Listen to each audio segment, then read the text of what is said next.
Hello students. तो students आज आपके साथ जो मैं डिस्कशन कर रहा हूँ वो ये कि स्मार्ट वर्क और हार्ड वर्क इन दोनों में क्या बेटर है। स्टूडेंट्स आज तक एक बहुत ट्रेंड चल रहा है इस चीज़ का कि हार्ड वर्क और स्मार्ट वर्क में स्मार्ट वर्क ज़्यादा अच्छा है। स्मार्ट वर्क अगर हम करेंगे तो हार्ड वर्क तो सभी स्टूडेंट करते हैं, सभी लोग करते हैं। अगर हम स्मार्ट वर्क करते हैं तो हम उनसे एक कदम आगे हो जाएंगे। लेकिन कुछ बातें ध्यान रखना जरूरी है क्योंकि इसके बीच में एक मिसकॉन्सेप्शन है। स्मार्ट वर्क को कुछ सोचते हैं लोग ऐसा कि ये हार्ड वर्क एक अलग चीज़ होती है, स्मार्ट वर्क एक अलग चीज़ होती है। हार्ड वर्क होता है बहुत सारी मेहनत करना, स्मार्ट वर्क होता है दिमाग लगाना, टिप्स लगाना, ट्रिक्स लगाना, ऐसा कुछ। उसी को मैं क्लियर कर लेता हूं। पहले तो students there is a saying success requires 99% of perspiration and 1% of inspiration. यानी जो सक्सेस होती है वो 99% परस्पिरेशन, एक हार्ड वर्क, एक स्वेटिंग आपकी होनी चाहिए, वो वाला 99% आपको एफर्ट देना है। 1% एफर्ट होता है आपकी इंस्पिरेशन का। इंस्पिरेशन यानी कि आपके मोटिवेशन का, जिस ड्रीम के बारे में आपने सोचा है कि आपने ये करेंगे तो कल ये मिलेगा। जो बीज आप डाल रहे हैं आपको पता होना चाहिए कि कल उसका क्या फल मिलने वाला है। अगर आपने आज बबूल का पेड़ बोने के लिए बीज डाला था तो कल बबूल ही उगेगा। अगर आपने आम का पेड़ बोने के लिए आज बीज डाला था तो कल आम ही उगेगा। इसीलिए आपको पता होना चाहिए कि जो आज आप तैयारी कर रहे हैं कल वो आपको मिलेगा। As you sow so you reap. तो स्टूडेंट्स थॉमस एल्वा एडिशन, एक जो हमारे साइंटिस्ट है जिन्होंने बल्ब का इन्वेंशन किया था, यहीं पर बताते हैं, इस बात को एम्फेसाइज करते हैं कि हार्ड वर्क कितना जरूरी है। वो कहते हैं hard work is not an option, it is a necessity to achieve your goal. Hard work कोई ऑप्शन नहीं है, आपको हार्ड वर्क तो करना ही पड़ेगा। ये क्वेश्चन उठता ही नहीं है कि हार्ड वर्क कर रही है स्मार्ट वर्क। हार्ड वर्क तो करना ही करना पड़ेगा। बेसिकली स्मार्ट वर्क जो होता है वो hard work plus dedication plus dream plus direction, इनका कॉम्बिनेशन है। एक परसिवरेंस आपको चाहिए, हार्ड वर्क के साथ साथ कंसिस्टेंसी आपको चाहिए, तब जाके यही चीज आपकी स्मार्ट वर्क बनती है। यानी कहने का मतलब यह कि स्मार्ट वर्क, अगर आप साइंस के स्टूडेंट आपकी लैंग्वेज में कहें तो स्मार्ट वर्क एक डायरेक्शन रखती है, इसका मतलब एक वेक्टर क्वांटिटी है। जबकि हार्ड वर्क एक scalar quantity without any direction, only efforts. तो सिर्फ एफर्ट से काम नहीं चलेगा, एफर्ट होना बहुत जरूरी है, नेसेसरी है, लेकिन साथ में आपको जो एक्स्ट्रा चीज करनी है वो होनी है कि goal oriented efforts. Goal oriented efforts. मान लिया एक ट्रक है, ट्रक को आप 10 जने अगर हैं, 2 जने ट्रक को आगे से, 2 जने वहां से, उस तरफ से 2 जने फ्रंट से, 2 जने बैक से, 2 जने राइट से, 2 जने लेफ्ट से अगर फोर्स कर रहे हैं, वो ट्रक चल नहीं रहा था बेचारा, तो क्या आप चलने लग जाएगा? फोर्स तो पूरा लग रहा है, एफर्ट पूरा लग रहा है, 100% पोटेंशियल यूज कर रहे हैं अपना। क्या आपको लगता है कि उसको जो चाहते थे उसे धक्का देकर थोड़ा उसे रन अप देना, जरा क्या मिल पाएगा उसे? ऐसा नहीं मिल पाएगा। अगर वो 10 के 10 जने एक ही डायरेक्शन में काम करते हैं तो काम हो पाएगा। यानी कि अगर आप हैं, अगर आप सिर्फ एफर्ट कर रहे हैं और ये सोच रहे हैं कि हम एफर्ट कर रहे हैं, हम हार्ड वर्क कर रहे हैं, तो हार्ड वर्क, देखिए मैंने बोला हार्ड वर्क जरूरी है। और एक और बात ध्यान रखना, स्मार्ट वर्क डेवलप ही तब होता है जब हार्ड वर्क हो। 2 तरह के स्मार्ट वर्क हो सकते हैं। एक तो वो वाला जो आपने कॉपी किया हुआ किसी से, आपने देखा किसी ने कोई स्मार्ट वर्क का मतलब है ना कुछ एक ऐसे कम टाइम में कम एफर्ट देकर कुछ अच्छा प्रोडक्टिविटी क्रिएट करना, प्रोडक्टिविटी रिलीज करवाना। अब आपने किसी के स्मार्ट वर्क को कॉपी किया है ना, आपने स्मार्ट वर्क को फील नहीं किया था, आपने उसे कॉपी किया, वो स्मार्ट वर्क काम का नहीं है। स्मार्ट वर्क इंड्यूस होना चाहिए। कहां से इंड्यूस होगा? आपके हार्ड वर्क से निकल के आना चाहिए, है ना। इसीलिए स्टूडेंट अगर आप कंसिस्टेंसी, कोई हार्ड वर्क कंसिस्टेंट होकर हार्ड वर्क करते रहते परसिवरेंस के साथ, तो आपका स्मार्ट वर्क अपने आप डेवलप होता है। हमें उसे किसी से कॉपी करने की जरूरत नहीं पड़ती कि अच्छा ऐसा करेंगे तो ऐसा होगा। सबसे पहले आपको बताना चाहता हूं, स्मार्ट वर्क एक बाय प्रोडक्ट है हार्ड वर्क का, ध्यान रखना। स्मार्ट वर्क निकल के आएगा, स्मार्ट वर्क कोई रेडीमेड नहीं मिलता, वो निकल के आता है। जब आप मेहनत करते हैं आपके हार्ड वर्क में से कुछ ऐसी टेक्निक्स आपकी क्रिएट होती है, कुछ आपकी जो एक्सपीरियंस होते हैं उनसे कुछ ऐसी चीज निकलती है जिनसे आपके काम करने का नजरिया बदलता है और वो स्मार्ट वर्क में बदल जाता है। एक एग्जाम्पल दूंगा, मैं आपको बता दूं कि जब भी आप कोई वर्क कर रहे हो, एक गोल आपके पास होना बहुत जरूरी है। उसी के लिए मैं एक एग्जांपल देने की कोशिश कर रहा हूं। गोल ओरिएंटेड आपका एम, आपका जो एफर्ट होना चाहिए गोल ओरिएंटेड होना चाहिए। जैसे मैं एग्जांपल देकर बताता हूं, एक बच्चा है, वो जो डार्ट होता है ना गेम वाला, जिसमें आप एक एरो को फेंकते हैं और वो किसी टारगेट में जाकर लगता है, वो वाला। एक बच्चा क्या है, दीवार में, वॉल में डार्ट को मार रहा है ना। जब उसने उसे डाला, जहां पर वो डार्ट गिरता है वो वहां जाता है और एक सर्किल बना देता है, और उस सर्किल में फिर खुश होता है कि मैंने देखो सर्किल को हिट किया।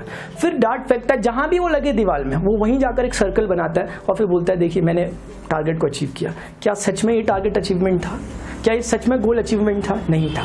इसका मतलब क्या है? इसका मतलब ये है कि जो बच्चा है वो क्या कर रहा है, वो पहले टारगेट कर दे रहा है, पहले अपना डार्ट फेंक दे रहा है, अपने एफर्ट कर दे रहा है, जहां लगा वो उसका गोल था, ऐसा कह देता है।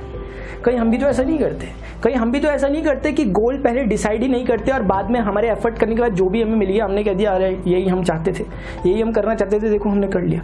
इसलिए गोल जो असलियत में जो गोल है, जो असली गोल है जिसका आपको मजा बाद में आएगा, वो तभी फ्रूटफुल आपके लिए साबित होने वाला है जब आपने उसे पहले से आपने उसे डिफाइन किया था।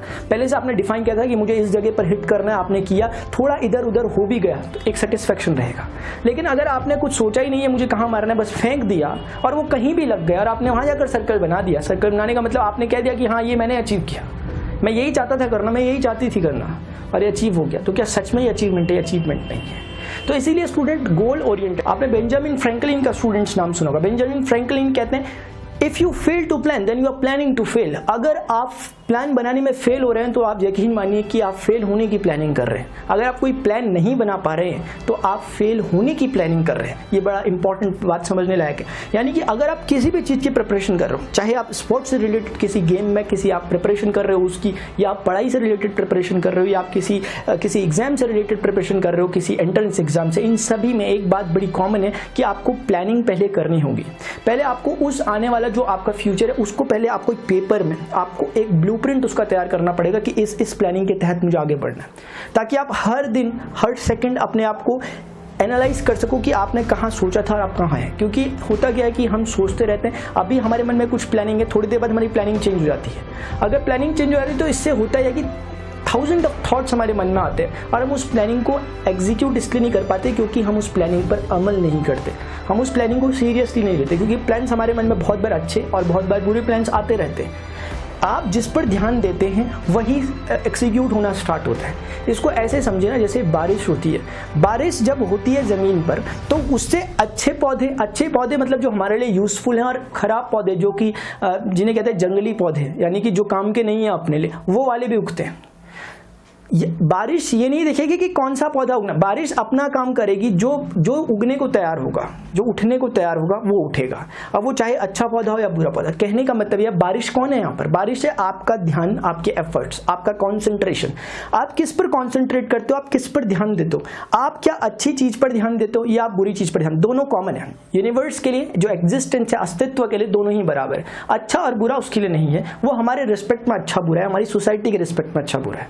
आपने इस तरफ ध्यान दिया तो ये चीज में इंप्रूवमेंट आएगा। आपने इस पर ध्यान दिया, इस चीज में इंप्रूवमेंट आएगा। हो सकता है ये खराब चीज हो सोसाइटी के लिए, हो सकता है सच में आपके लिए खराब चीज हो, लेकिन क्योंकि ध्यान आपने इसमें दिया था इंप्रूवमेंट इसमें आएगा। अगर ये चीज अच्छी है और आपने इस पर ध्यान दिया था, इंप्रूवमेंट इस पे आएगा। कोई फर्क नहीं पड़ता क्या अच्छा था क्या बुरा था, जहां आप ध्यान दोगे वहां इंप्रूवमेंट होगा।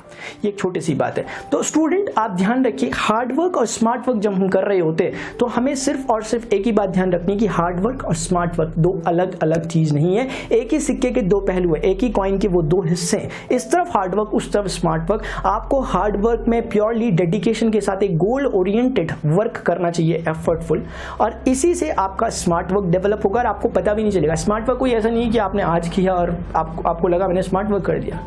वो असल में देखा तो ये गया है कि जो स्मार्ट वर्कर होते हैं उन्हें पता तक नहीं रहता कि वो स्मार्ट वर्क कर रहे होते हैं। हो सकता है आप भी ऐसे ही हो, है ना। उनके वर्क में ही स्मार्ट वर्क उनका वर्क का एक हिस्सा बन जाता है। वो उसे अलग से नहीं करते, वो वर्क करते हैं, वही स्मार्ट हो जाता है। Successful people don't do different things but they do things differently. इसलिए स्टूडेंट्स इस बात का ध्यान रखें। अगर आप क्लास 10th से लेकर 12th तक के स्टूडेंट हैं तो आपको बताना चाहूंगा कि क्लास 10 से लेकर 12th तक के मोर देन 700 वीडियो लेक्चर्स इस चैनल में हैं। आप उन्हें जाकर विजिट करें, फिजिक्स, केमिस्ट्री, मैथमेटिक्स के। अगर आपको ये जो सेशन था ये इंटरेस्टिंग लगा और इन्फॉर्मेटिव लगा तो इस वीडियो को जरूर लाइक करें, अदर नीडी स्टूडेंट के साथ भी जरूर शेयर करें। स्टूडेंट मिलता हूं अपने नेक्स्ट लेक्चर में। Till then goodbye, see you, take care.